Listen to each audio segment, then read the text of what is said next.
तो दोस्तों अभी मैं हूँ गुवाहाटी में और असम में, और आप जैसा कि जानते हैं मेरी जो जानने की जो इच्छा है, जो जिज्ञासा है, वो श्रीमंत शंकरदेव के बारे में हुई।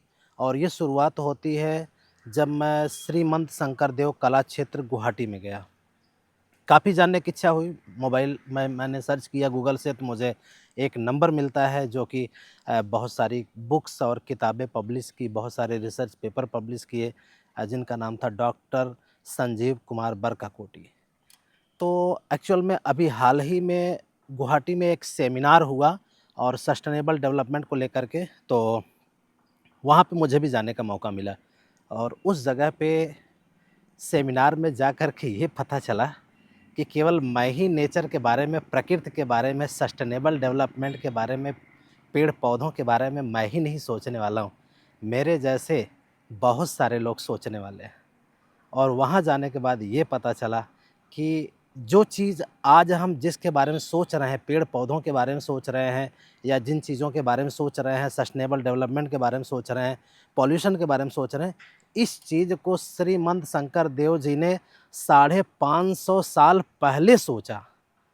तो उसी बारे में सेमिनार में डॉक्टर संजीव कुमार बरकाकोटी जी का एक रिसर्च पेपर वहाँ पे प्रस्तुत किया गया और काफ़ी अच्छा लगा, काफ़ी नॉलेजेबल है।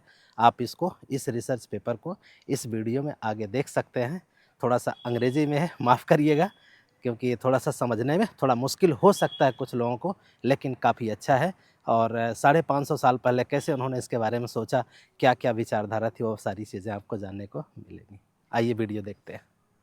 Distinguished audience, today I'll be speaking on the contemporary concerns with ecology, vital lessons from Srimanta Sankardeva, the medieval polymath, who is known for his influence on the Assamese literature and culture, but he also worked in the field of environment.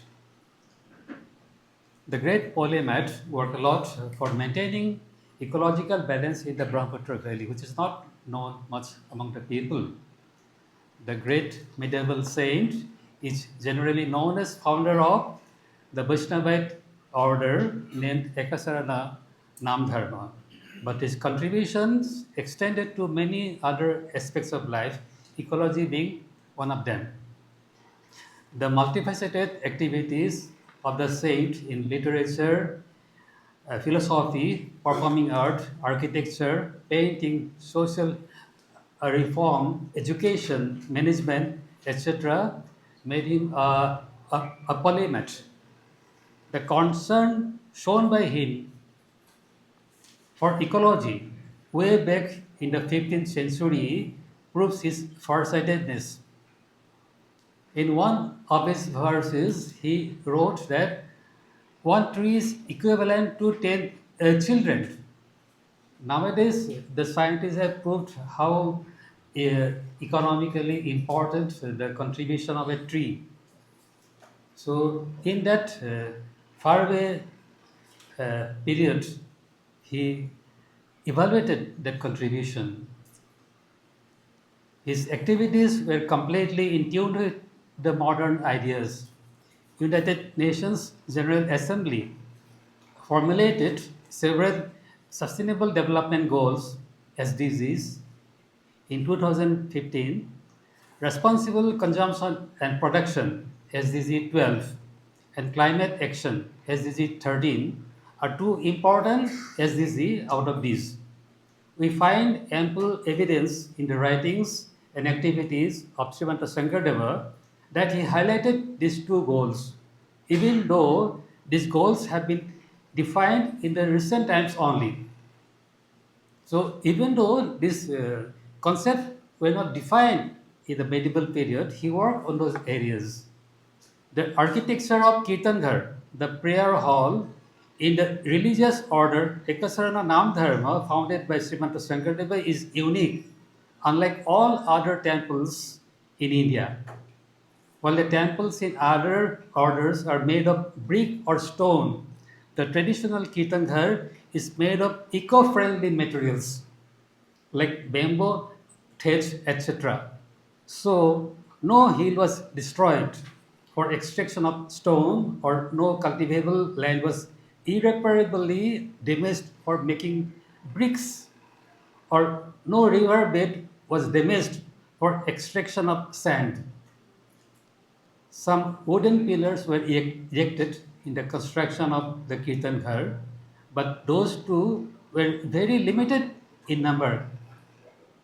Considering the huge extent of a forest in that period, the number of timbers taken for the construction of those Kirtan Ghar did not matter much. Therefore, it did not lead to any harmful deforestation, as most part of the land was under green cover in the medieval period. The polymath was well acquainted with the flora of the land. His writings have elaborate descriptions of the green wealth, mention of the indigenous flowers of Brahmaputra Valley in his magnum opus Kirtan Ghosha proves it amply clear.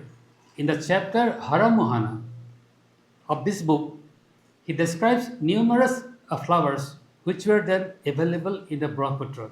Most of them have now been extinct. When he translated the Sanskrit scripture Bhagavata in Assamese, he inserted the names of indigenous flora wherever possible. All this prove his acquaintance as well as affection for the indigenous green world. Srimanta Sankardeva advised plantation of saplings in the premises of the followers. For example, he advised his close relative Tulsi Ram to plant 108 saplings of the holy basil in the latter's premises. Now it has been proved that basil is a very important plant because it cures uh, TB. It has been used, it is now being used in Ayurvedic medicine. So, back in the medieval period, Sankardeva used this plant for curing his this close relative by advising him to plant this basil plant. Such a number in a single residential compound was a huge number. This way of increasing green cover is a concrete step towards controlling air pollution as well as arresting atmospheric warming.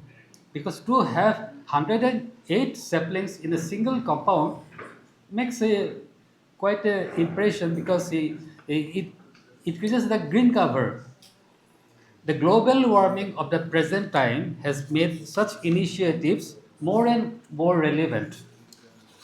The polymath advised the sculptors to use fallen trees only, not any living tree, while making wooden sculptures. It is evident from the instance of making the Madan Gopal idol during his stay in Dwahata, that is Majuli, when an elephant apple tree had fallen due to old age in the Than premises, the polymath asked his carpenter Corolla to carve out an idol of Lord Vishnu from out of its wood. So this is very significant that even for making a sculpture, he advised the use of a fallen tree only. He did not advise the sculptor to cut a tree. Such care was not necessary in a time when trees were plenty, but it showed his love for nature. Each tree is home to so many insects, birds, etc. So, loss of even a single tree contributes to the loss of biodiversity. He did not cut even the branches of a tree. When a branch of a tree was creating problem for him on the passage to his lavatory during his stay in Padmausithan, he continued to bear with it till his disciple Madhavdeva chopped off that extended branch. So he did not want even to cut a branch of tree. So that was his love for the tree. Both Srimanta Sankardeva and his successor Madhavdeva were conscious about the seriousness of land degradation. They avoided activities that might contribute to land degradation. When some mustard cultivation beside the Yogadhari lake was harvested with the assistance of the villagers, Madhavdeva asked the agricultural workers to sow seeds for the next crop over that soil itself without any further tilling, because tilling takes away the topsoil, with that the fertility is lost. This helped arrest soil decay, since any tilling necessarily leads to bearing of the topsoil and washing away of it in the rain, which we have alluded to in the context of the shifting cultivation. Thus, the loss of topsoil and subsequent land degradation was avoided. This may be termed as an early practice of natural farming, which was popularized by Fukuoka in Japan. So that sort of modern concept was used by Sankardeva 500 years back, when this modern farming of natural farming was not even known. Water scarcity and pollution were two other issues that drew attention of Srimanta Sankardeva. When the Polymath migrated from Ahom kingdom to Kuch kingdom following royal persecution, he stayed in several places intermittently before settling at Padbausi. He left three such places, Kapalabari, Sunpura, and Kumarkuchi, respectively, for water related issues. Water of the pond at Kapalabari was alkaline, leading to hair fall and other diseases of the devotees. Even Madhavdeva's mother died there. So everyone left that place. The river bank at the next hall, Chunpura, was made very dirty by some people, compelling the polymath to shift to Kumarkusi. But the water in the nearby pond there also was made unhygienic by bathing and community fishing. It was because of these problems that wells were dug for clean water.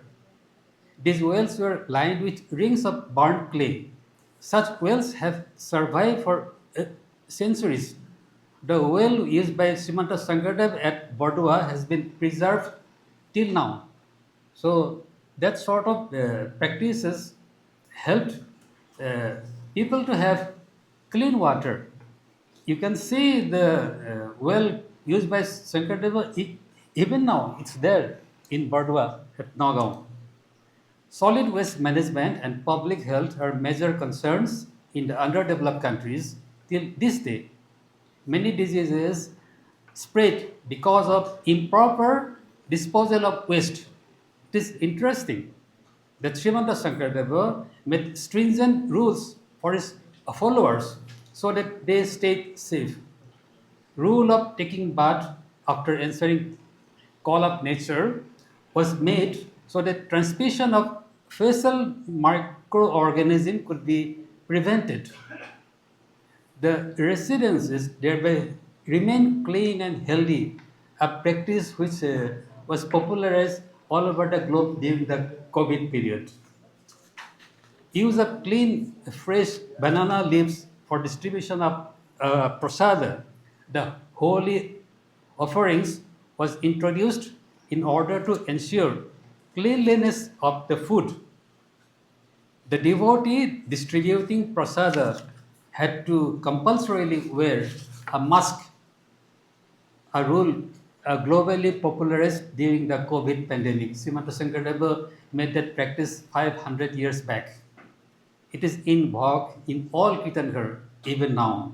This shows how fastidious the polymath was in matters pertaining to public health. So I have tried to speak a few words about how Srimanta Sankardeva made people aware about ecological issues. Thank you.